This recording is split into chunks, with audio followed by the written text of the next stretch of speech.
Esta pieza que os enseñamos aquí es una monteira. La monteira que os estamos enseñando es una monteira de gaiteiro, de músico tradicional gallego. Por eso la veis con esa cantidad de bordados, esos pompones tan coloridos y esa profusión de adornos. Normalmente los adornos eran motivos autóctonos tradicionales.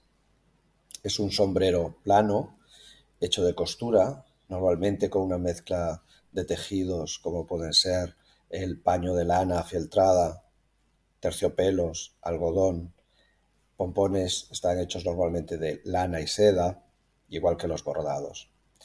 Su forma recuerda a todos los gorros mitrados que existen por Europa. Es un gorro para llamar la atención. Es un tipo de sombrero que lo único que busca es llamar la atención y ser, como veis, muy llamativo. Hay muchas variedades. Esta en concreto es una pieza eminentemente folclórica, pero su origen es sobre una pieza de trabajo. Y esta es a Monteira, una pieza donde podéis desarrollar toda vuestra fantasía a la hora de reinterpretarla.